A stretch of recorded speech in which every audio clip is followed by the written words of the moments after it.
오늘의 주요 뉴스입니다. 6월 1일 치러지는 지방선거에서는 정당 투표도 하게 됩니다. 정당 득표율은 소속 비례대표의 당선 여부를 결정하게 돼 유권자들은 정당들의 공약을 꼼꼼히 살펴볼 필요가 있습니다. 군산 음파호수공원 음악분수가 분수만 가동하고 있을 뿐 음악과 조명시설은 고장난 채 방치돼 반쪽 기능에 그치고 있습니다.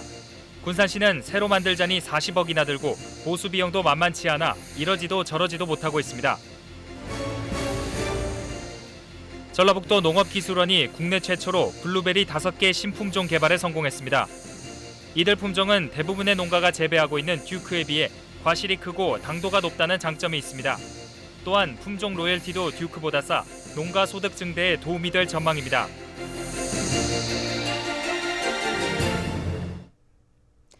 여러분 안녕하십니까? 5월 10일 화요일 KCN 종합뉴스입니다. 유권자는 지방선거를 통해 후보자 외에도 정당을 선택할 수 있습니다. 정당 득표율은 소속 비례대표의 당선 여부를 결정하게 되는데요. 이에 따라 정당마다 대표 공약을 내걸며 유권자 표심 공략에 나섰습니다. 하지만 서로 중복되거나 구체적인 계획을 제시하지 않아 실현 가능성이 의심되는 공약도 있어 유권자들의 현명한 선택이 요구됩니다. 보도에 최정호 기자입니다. 유권자 선택을 받기 위해 정당마다 공약을 발표하는 등 치열한 경쟁이 시작됐습니다. 6일 지방선거를 맞아 주요 공약을 발표한 12개 정당. 정당별로 내세운 대표 공약을 보면 민주당은 코로나19 피해 손실보상, 국민의힘도 소상공인 손실보상, 정의당은 수도권 다이어트를 통한 지역경제 활성화, 대한당은 정치혁명, 자유통일당은 대한민국 바로 세우기, 진보당은 노동중심 지방자치 실현, 기본소득당은 지역 맞춤형 기본소득 지급, 코리아당은 국방 안전 확보, 노동당은 노동권과 일자리 보장, 녹색당은 기후정의 조례 제정, 통일한국당은 세계 5대 경제강국 실현, 한류연합당은 한반도 프로젝트 추진을 내세웠습니다. 정당 대표 공약을 넘어 지방선거 10대 공약으로 넓혀보면 코로나19 피해 보상과 무주택자 지원과 같은 부동산 정책, 노동권 강화, 농산어촌 경쟁력 확보 등은 중복되고 있습니다. 이런 가운데 지방선거를 의식해 지역 균형 발전과 여성 유권자 공약을 경쟁적으로 내세우고 있습니다. 민주당은 차별 없는 성평등 사회 실현과 수도권과 지방이 더불어 잘 사는 균형 발전을, 국민의힘은 보편적 문화복지 실현과 국토 공간의 효율적 성장 전략 지원을, 정의당은 성평등 지역사회 실현과 지방행정 및 지방의회 혁신을, 진보당은 성차별 없는 지역사회 실현과 상생의 지역경제 활성화를 내놨습니다. 구체적인 재원 확보 방안이나 상세한 실천 계획이 보이지 않아 과연 실현 가능성을 확보할 수 있을지 의문시되는 공약도 상당합니다. 국민 주권 정치 실현이나 안전하고 질 높은 양육 환경 조성, 기후위기 극복을 위한 대중교통 활성화, 소득 평균화 실현, 경제 성장률 7% 달성, 집안 분권 전면 실현 등은 무조건 내놓고 보자는 깡통 공약이라는 지적이 나오고 있습니다. 특히 소수 정당이거나 신생 정당일수록 자신들만의 특색을 강조하려는 이색 공약을 내놓고 있습니다. 자유통일당은 정교조 해체를 통한 교육 정상화를, 기본소득당은 부동산 이익의 사회적 공유를, 코리아당은 족보 종친회청 설치를, 녹색당은 우리 동네 기후위기 안전망 구축을 내세웠습니다. 6일 지방선거에 참여한 12개 정당이 내놓은 각종 공약들. 중앙선거관리위원회는 공약마당 누리집을 통해 정당 공약을 공개하고 있는 만큼 유권자들은 이를 꼼꼼히 살펴보고 소중한 한 표를 행사해야 할 것 같습니다. KCN 최정호입니다. 군산 역대 지방선거에서 1-가 또는 2-가의 기호를 달고도 낙선한 민주당 계열 후보자가 25%가 넘는 걸로 나타났습니다. 제4회에서 제7회까지 지방선거 출마자를 조사한 결과 1-가 또는 2-가의 기호를 달고 출마한 민주당 계열 후보 31명 가운데 당선자는 23명이고 나머지 25.8%인 8명이 낙선했습니다. 한편 전략 공천을 받거나 당내 경선에서 가장 많은 득표율을 올린 후보자가 정당 기호와 함께 가를 부여받습니다. 6일 지방선거에 나서는 민주당 후보자 263명이 확정됐습니다. 민주당 전북도당은 오늘 브리핑을 열고 지방선거 후보자 결과 분석을 발표했습니다. 여성 후보자는 총 73명으로 전체 28%, 만 45세 미만 청년 후보자는 31명으로 전체 12%를 차지했습니다. 전과 경력이 있는 후보자는 전체 29.6%로 지난 2018년 41.6%보다 12%포인트 낮아졌습니다. 민주당 강임중 군산시장 후보가 오는 2024년을 1박 2일 머무든 고군산 관광의 전환점으로 삼겠다고 약속했습니다. 강 예비 후보는 오늘 보도자료를 통해 코로나19 이후 관광 정책으로 부족한 숙박시설과 체험시설을 확충해 머무는 군산 관광에 적극 나서겠다고 밝혔습니다. 이를 위해 문여도에 390억 원을 들여 인공 잠수풀과 실내 서핑장 등 다양한 레저 체험이 가능한 해양 레저 체험 복합단지를 2024년까지 완공하겠다고 강조했습니다. 이와 함께 비수기의 관광객이 소규모 숙박시설에 1박을 할 경우 숙박비의 10에서 20%를 군산사랑 상품권으로 지급하겠다고 약속했습니다. 임형택 익산시장 예비후보가 투명하고 공정한 인사를 하겠다고 공약했습니다. 임 예비후보는 인사위원회 전문성과 공정성을 높이기 위해 민간위원을 공개 모집하겠다고 밝혔습니다. 또 자신이 당선된다 해도 보은형 측근 채용 인사는 절대 하지 않겠다고 약속했습니다. 이어 필요 인력을 채용할 경우에는 공정한 공개 모집을 실시하고 대외협력보좌관은 미래산업보좌관으로 전환하겠다고 덧붙였습니다. 심재성 익산시의원 예비후보가 오늘 익산시청 기자실에서 기자회견을 갖고 민주당이 일방적으로 자신을 경선에서 배제시켰다고 주장했습니다.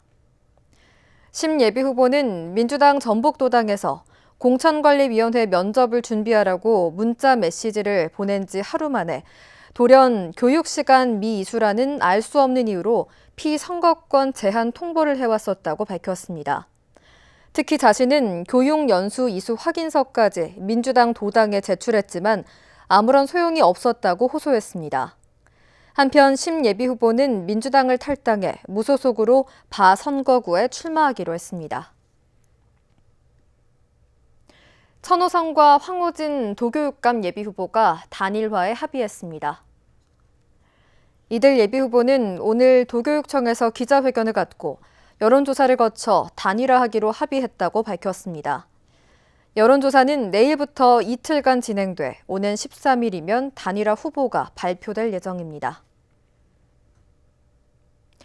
김윤태 도교육감 예비후보가 전북형 과학교육 인재 양성 공약을 발표했습니다. 김 예비후보는 지역 균형 발전 차원에서 제2의 전북과학고를 운영하고 과학 중점학교 6곳을 설립하겠다고 공약했습니다. 이어 학생들이 과학과 수학에 관심을 가질 수 있도록 대학 연구기관과 협력해 과학교육 프로그램을 운영하겠다고 덧붙였습니다. 김 예비후보는 4차 산업혁명 시대에 맞춘 과학 인재를 양성해 첨단 과학기지 전북을 만들겠다고 강조했습니다. 15년 전 군산 은파 호수공원에 9억 원을 들여 조성한 음악분수가 고장난 채 반쪽 운영에 그치고 있습니다. 새로 만들자니 40억 원가량의 예산이 들고 또 보수 비용도 만만치 않다 보니 군산시는 이러지도 저러지도 못하고 있는 상황인데요. 모형석 기자가 취재했습니다. 군산 음파공원의 물빛다리 앞 호수. 물 위에 뜬 음악분수에서 시원한 물줄기가 뿜어져 나옵니다. 음악과 함께 밤에는 물에 비친 화려한 조명에 음파공원을 찾는 시민들에게 사랑을 받아왔습니다. 군산시는 지난 2007년 9억 원을 들여 호수 위에 음악 분수대를 조성했습니다. 하지만 음향기기와 조명은 고장난 지 3년이 넘었습니다. 한 해 보수 비용으로 1억 원가량을 투입해왔지만 코로나19로 시민들의 발길이 뜸해 이마저도 보수를 미뤄왔습니다. 이러는 사이 분수 기능은 유지하고 있어도 시설은 녹슬어 보기에도 좋지 않습니다. 그렇게 뭐 좋아 보이지는 않은 것 같아요. 이렇게 세비치 자체가 좀 칙칙해 보이고 오래돼서 무슨 흉내스러운 무슨 뭐 잔재 같은 그런 느낌? 애초에 그 음악 분수의 취지에 맞게 음악과 조명이 같이 어우러져서 같이 나오면 별로 호수랑은 어울리지는 않는 것 같아요. 흉물스럽게 방치된 음악 분수는 오히려 주변 경관을 해치고 있습니다. 오래되고 해마다 들어가는 보수 비용이 만만치 않다 보니 군산시도 난감합니다. 새로 만들면 들어가는 조성 비용은 40억 원가량. 음악과 조명시설을 보수하는 데 들어가는 비용이 좋기 3, 4억 원이 들어 고치지도 못하고 새로 만들지도 못하는 형편입니다. 사정이 이러다 보니 군산시는 철거나 보수, 새로 조성하는 방안을 검토하고 있습니다. 3년 넘게 반쪽 운영에 그친 음악 분수. 예산 확보 문제로 이러지도 저러지도 못하는 사이 음파공원에 대한 이미지만 실추되고 있습니다. KCN 모영숙입니다. 새만금 산업단지의 자율운송 상용차의 기술 실증을 위한 도로 환경이 구축될 전망입니다. 전라북도는 실제 도로에서 이루어지는 상용차 자율주행 최종 실증 단계인 3단계 사업이 산업부 공모에 선정됐다고 밝혔습니다. 이에 따라 올해부터 5년 동안 440억 원이 투입돼 새만금 산업단지에서 군산 IC까지의 도로의 실증을 위한 환경과 통합관제센터 등이 구축됩니다. 한편 새만금에는 상용차 자율주행의 기능 검증을 할 수 있는 1단계 주행 시험장이 구축돼 있고 성능 검증인 2단계 자율주행 테스트베드가 오는 8월 준공할 예정입니다. 익산시가 익산 방문의 해를 맞아 관광객 유치에 나섰습니다.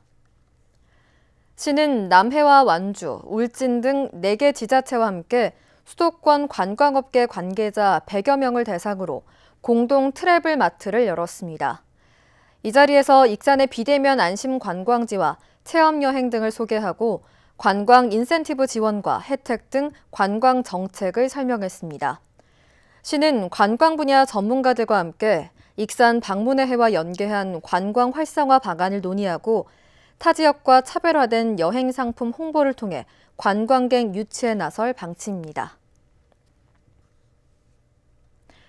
전북 서남권 해상풍력 사업에 군산항을 활용할 수 있는 협력 체계가 구축됐습니다. 군산시는 오늘 전라북도와 한전, 군산 컨테이너 터미널 등과 업무 협약을 맺었습니다. 협약 내용은 항만 정책 지원, 시설 안전성과 효율성 확보, 해상풍력 부지 확보 협력 등입니다. 전북 서남권 해상풍력 사업은 고창에서 부안 사이 해역 448제곱킬로미터에 2.4기가와트의 풍력 발전단지를 조성하는 사업입니다. 군산과 익산 지역 아파트 전세가율이 전국 평균을 훌쩍 넘어서는 등 고공행진을 하고 있습니다. 한국부동산원이 발표한 지난달 26일 기준 아파트 전세 가율을 보면 군산은 81.9%, 익산은 81.3%를 기록했습니다. 도내 평균 전세 가율은 79.5%, 전국 평균은 69%입니다. 전세가율이 높아졌을 때 아파트 매매 가격이 떨어지고 대출금 미납 등으로 경매가 집행될 경우 세입자가 전세금을 찾지 못할 가능성이 커집니다. 전라북도 농업기술원이 국내 최초로 블루베리 신품종 개발에 성공했습니다. 새롭게 개발된 품종은 현재 대부분의 농가에서 재배 중인 듀크에 비해 과실이 크고 또 당도가 높다는 장점이 있는데요. 품종 로열티도 듀크보다 저렴해 농가의 소득 증대에 도움이 될 전망입니다. 윤현석 기자의 보도입니다. 타임지가 선정한 10대 푸드 중 하나로 슈퍼푸드로 불리는 블루베리. 노화 예방에 효과가 있다고 알려지면서 최근 건강식품으로 떠오르고 있습니다. 국립원예특작과학원에 따르면 국내 블루베리 재배 면적은 2011년 1,082헥타르에서 2020년 3,425헥타르로 3배 가까이 증가했습니다. 특히 도내 블루베리 재배 면적은 470여 헥타르로 전국에서 두 번째로 큰 규모입니다. 대부분의 블루베리 농가는 듀크를 재배하고 있습니다. 하지만 듀크는 수입 품종으로 품종 로열티가 묘목당 2만 원에 달하고 생육 온도 등이 국내 환경과 맞지 않아 재배가 까다롭습니다. 전라북도 농업기술원은 블루베리 농가 고충 해소와 품종 자급을 위해 지난 2010년부터 블루베리 신품종 개발에 나섰습니다. 블루베리 신품종 개발 시작 12년 만인 올해 블루킨과 블루선, 블루레이디, 블루스위트, 블루가든 5품종을 국내 최초로 개발했고 무주와 익산 등에서 지역 적응 시험을 마친 뒤 국립종자원에 품종보호 등록을 마무리했습니다. 현재 농가에 재배되고 있는 블루베리는 대부분 해외 품종에 의존해 있으며 또한 국내 환경에 적합하지 않고 숙기 판별이 어려운 점이 있습니다. 국내 품종 개발을 통한 국가 경쟁력 확보를 하고자 신품종 육성을 시작하게 되었습니다. 새롭게 개발된 5품종은 수입 품종인 듀크보다 과실의 크기가 크고 당도도 높게 개발됐습니다. 또 과실의 단단함을 나타내는 경도는 평균 200g으로 180g인 듀크보다 높아 잘 무르지 않는 특성을 가져 소비자들의 만족도가 높을 것으로 예상됩니다. 신품종 묘목은 듀크에 비해 절반 정도 저렴한 가격에 보급될 예정. 또 우리나라 기후에 맞게 장마 전인 6월 중순에 수확이 가능하도록 개발돼 농가들은 로열티 절감과 재배 편의 향상이라는 두 마리 토끼를 잡을 수 있을 전망입니다. 전북농기원은 국립종자원 품종보호 등록이 마무리된 만큼 민간 판매를 위한 국내 종자업체 선정에 나설 계획입니다. 자격을 갖춘 국내 종자업체와 통상 실시를 통하여 민간에서 묘목을 증식, 생산, 판매하게 되면 우리 농가에게 저렴한 가격으로 최소 3년 후에는 블루베리 묘목이 공급이 가능할 것으로 기대됩니다. 슈퍼푸드로 선정되며 꾸준히 인기를 끌고 있는 블루베리. 새롭게 개발된 품종이 농가는 물론 소비자의 마음도 사로잡을 것으로 기대됩니다. KCN 윤현석입니다. 국내 코로나19 신규 확진자 수가 하루 새 2배 이상 늘어난 4만 명대를 기록했습니다. 중앙방역대책본부에 따르면 오늘 오전 0시 기준 국내 코로나19 신규 확진자 수는 49,933명으로 집계됐습니다. 감염 경로는 국내 발생이 49,910명, 해외 유입 23명입니다. 위중증 환자 수는 398명을 기록했고 사망자는 62명이 늘어 누적 사망자 수는 23,462명입니다. 도내 코로나19 신규 확진자 수가 2,000명대를 기록했습니다. 전라북도에 따르면 오늘 오전 7시 기준 도내 신규 확진자 수는 2,355명입니다. 지역별로는 전주가 1,136명, 익산 291명, 군산 271명 등입니다. 감염 재생산 지수는 8일 기준 0.86을 기록했습니다. 위중증 병상 가동률은 17%, 사망자는 2명이 늘어난 848명입니다.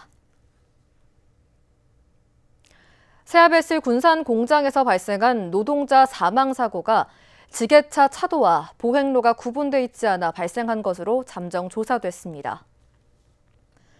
고용노동부 군산지청은 새하베슬 군산공장 안전보건관리 책임자 등을 산업안전보건법 위반 혐의로 조사할 예정이라고 밝혔습니다. 사고는 지난 4일 오전 5시 30분쯤 새하베슬 공장 안 도로에서 퇴근하던 50대 A씨가 16톤 지게차에 실린 5m 길이의 철근에 부딪혀 쓰러진 뒤 지게차 앞바퀴에 깔렸습니다. 고용노동부는 조사 결과 사고 현장은 지게차가 운행하는 장소에 근로자가 통행하지 않도록 하는 예방 조치가 없었던 것으로 파악됐습니다.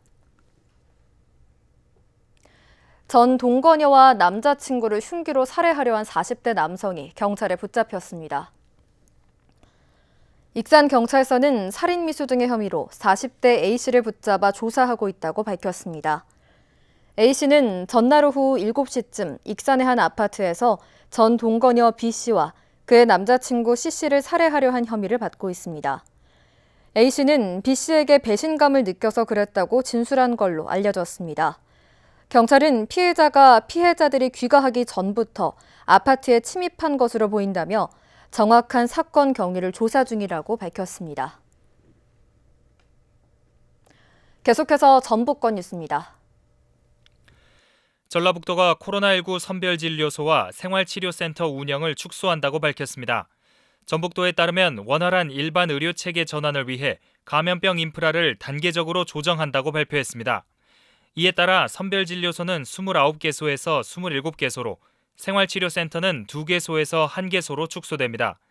다만 최근 확진자의 99%가 재택치료자인 만큼 외래진료센터와 호흡기 진료지정 의료기관, 먹는 치료제 담당 약국은 확대됩니다. 보건당국은 23일 이후부터 동네 병의원에서 대면 진료를 강화할 예정입니다. 수년 동안 부하 직원에게 폭언과 폭행을 한 전북체육회 간부가 검찰에 송치됐습니다. 전주 덕진경찰서는 폭행 등 혐의로 전직 전북체육회 본부장 A씨를 검찰에 송치했습니다. A씨는 2017년 9월 부하 직원 B씨의 머리를 손으로 때린 혐의를 받고 있습니다. 지난해 12월 전북체육회 특별감사에서 A씨는 부하 직원들에게 수년 동안 폭언 등 직장 내 갑질을 한 정황이 드러나 경찰에 고발됐습니다. 한편 A씨는 이번 폭행 사건을 비롯해 업무 추진비 부정 지출, 상사 지시사항 불이행 등으로 지난달 5일 파면됐습니다. 도교육청이 지난달 9일 실시된 2022년도 제1회 초졸, 중졸, 고졸 검정고시 합격자를 공고했습니다. 이번 시험은 총 1,068명이 지원해 748명이 합격했으며 합격률은 81.84%입니다. 최고령 합격자는 초졸 68살, 중졸 79살, 고졸 86살이며 최연소 합격자는 초졸 11살, 중졸 13살, 고졸 13살입니다. 성적 조회는 30일까지 도교육청 누리집을 통해 가능하고 합격 증서는 방문 또는 우편을 통해 수령할 수 있습니다. 지금까지 전북권 뉴스 이승원입니다. 제8회 전국 동시지방 선거에 따른 거소 투표자 신고가 오는 14일까지 진행됩니다. 거소 투표 대상자는 사전 투표소나 투표소와 멀리 떨어진 영내 또는 함정, 구치소에서 오랫동안 생활하는 군인이나 경찰, 수감자, 신체에 장애가 있어 거동할 수 없는 사람 등입니다.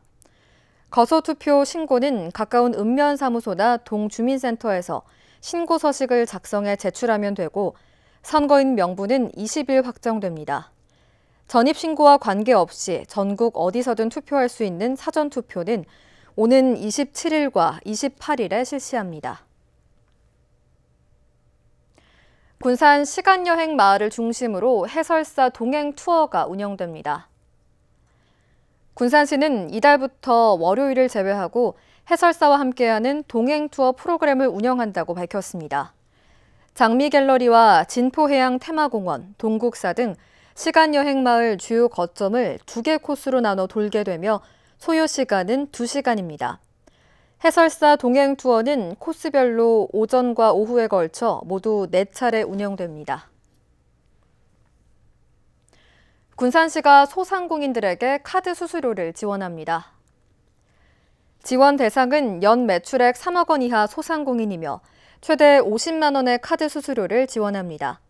다만 올해 5월 9일 이전 폐업하거나 타 시도로 이전한 경우 유흥업소, 도박 등은 제한 업종에 지원에서 제외됩니다. 지원을 희망하는 소상공인은 오는 16일부터 올해 11월 18일까지 시청 홈페이지에서 온라인으로 신청하거나 읍면동 사무소에 방문 신청하면 됩니다.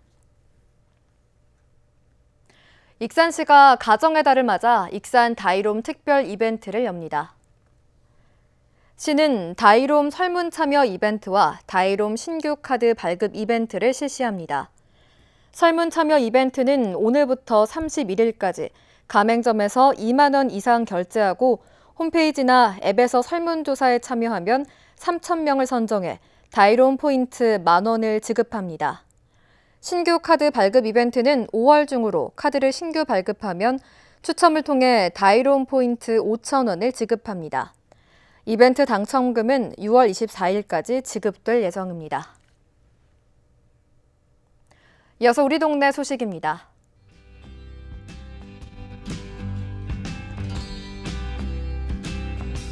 익산 액션하우스가 익산시청을 방문해 지역 내 저소득층 아동을 위해 사용해달라며 후원금 200만 원을 기탁했습니다.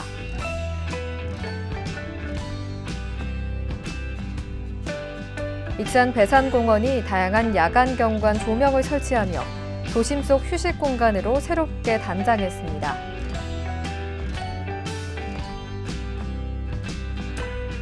군산 해신동이 전라북도 자원봉사센터와 함께 관내 홀몸 어르신 등 저소득층 20가구에 이동 빨래방을 지원하는 세탁 봉사를 진행했습니다. 산들강 웅포와 대한적십자 익산지부 세일이 봉사회가 어버이날을 기념해 관내 주민 300여 명을 대상으로 무료 점심 봉사를 진행했습니다. 다음은 내일의 날씨입니다.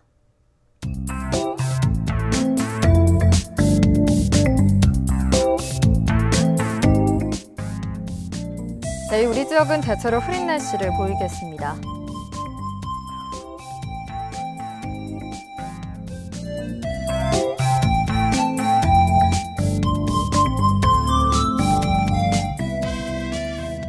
내일 도내 최저기온은 9도, 최고기온은 25도로 예상됩니다.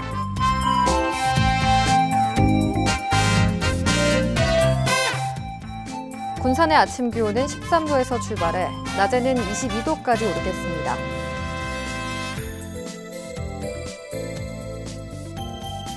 익산은 13도에서 24도의 기온 분포를 보이겠습니다.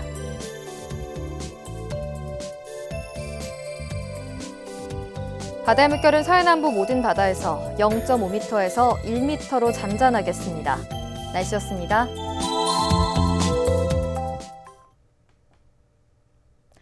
이상으로 KCN 종합뉴스를 마칩니다. 정확한 보도로 늘 함께하겠습니다. 시청해주신 여러분 고맙습니다.